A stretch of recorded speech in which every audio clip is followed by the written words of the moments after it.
கர்த்தருடைய நாமத்துக்கு ஸ்தோத்திரம் உண்டாவதாக. ஒரு சபையில சவுண்டு குறைச்சி நீங்கள் ப்ரேயர் பண்ணுங்க. பிள்ளைங்கள்லாம் படிக்கணும் அப்படின்னு சொல்லியிருக்காங்க. இவங்க அதுக்கு அவங்க சபையில இருக்கிற ஒரு வயசானவர் அவரை அடித்த மாதிரி வீடியோ போட்டிருந்தாங்க. சவுண்டை குறைச்சி சொன்னால் குறைச்சிருக்கலாம். ஏன்னா பிள்ளைங்க படிக்கணும்னு தான் அவங்க சொல்கிறாங்க இல்லையா?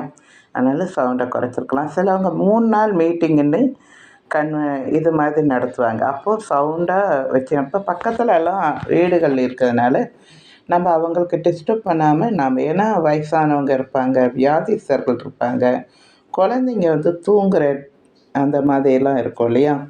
பச்சை குழந்தைங்கலாம். அப்போது நம்ம வந்து அதெல்லாம் புரிஞ்சுட்டு நம்ம ஆலயம் வரைக்கும் சவுண்டை வச்சுட்டு நம்ம அதை ப்ரேயர் பண்ணிக்கலாம். இன்னொன்று இதை சொல்கிறவங்க என்ன தெரியுமா?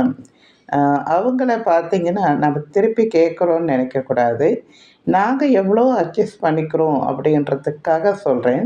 அது ஆடி மாசமா ஏதோ ஒரு திருவிழா, அதாவது இந்துஸ் கோயில்ல ஏதாவது விசேஷம் நடந்தா, அந்த ஆலயத்தில மட்டும் ஸ்பீக்கர் வைக்க மாட்டாங்க. ஒவ்வொரு கரண்ட் கம்பத்துலயும் அந்த ஸ்பீக்கர கட்டி போட்டுட்டு, ஒரே சத்தம். அ அதாவது அவங்க இந்துஸ் பாட்டுகள் போட்டு மாரியம்மா, மண்டக்கன்னியம்மான்னு நெறைய அது காலையில ஆரம்பிச்சது அப்படியே சவுண்டு போட்டு பாட்ட போட்டு பொழப்பாங்க. ஸோ நம்ம யாரும் அங்க போய் கேட்டது கிடையாது. ஏன்னா நம்ம என்ன செய்றோம், கிறிஸ்தவர்களாகிய நாம அமைதியா போயிர்றோம் இல்லையா? ஸோ அது அவங்களுக்கு புரிய மாட்டேன்து. அந்த காலத்தில பார்த்தீங்கன்னா, அ ம் பஜனை நம்ம என்ன சொல்றது? குருத்தோர ஞாயிறு இருக்கும் பார்த்தீங்களா? அப்போ குருத்தோர ஞாயிறு அன்னைக்கு பாட்டு பாடிட்டே அ ஆலயத்துக்குள்ள போணும். அது ஒரு தெரு முனையில இருந்தோ, இல்ல ஒரு ஊருக்கு எல்லையில இருந்தோ பாட்டு குருத்தோலைய பிடிச்சுட்டு ஒசனான்னு பாட்டு பாடிட்டு வருவோம். அப்போ அங்க அப்போ உள்ள இந்துஸுங்க என்ன செய்வாங்க, அந்த நேரத்தில பாட்டு போட்டுட்ருப்பாங்க. அவங்க பாட்ட போட்டுட்ருப்பாங்க. நாங்க வர்றத பார்த்துட்டு, "எப்பா அத நிறுத்துப்பா, நம்ம பாட்ட நிறுத்து." இவங்க எப்பவாவது தான் என்ன செய்வாங்க, இந்த மாரி வருவாங்க. அவங்க பாடிட்டு போட்டும்.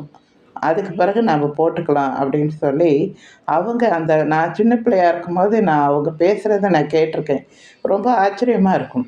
அப்போ ஒருவருக்கொருவர் அத விட்டு கொடுத்து, அந்த மனப்பான்மை பார்க்கும்போது எனக்கு ரொம்ப பிடிக்கும். ஸோ அதுதான் இப்பவும் இருக்கணும்னு சொல்லிக்கிறேன். அதே நேரத்தில நாமளும் நம்ம அறை கதய பூட்டிட்டு தான் ஆண்டவர் ப்ரேயர் பண்ண சொல்லியிருக்காரு. ஆலயத்தில எல்லாருக்கும் கேட்கணும் தான். அதாவது சபையில இருக்கிற மக்களுக்காக கேட்கணும் அப்படின்றதுக்காக சவுண்ட் பாக்ஸ் வச்சிருக்கோம். ஸோ அது ஆலயம் வரைக்கும் கேட்டா போதும். பக்கத்து அக்கத்து வீட்ல டிஸ்டர்ப் பண்ண வேண்டாம். சரிங்களா?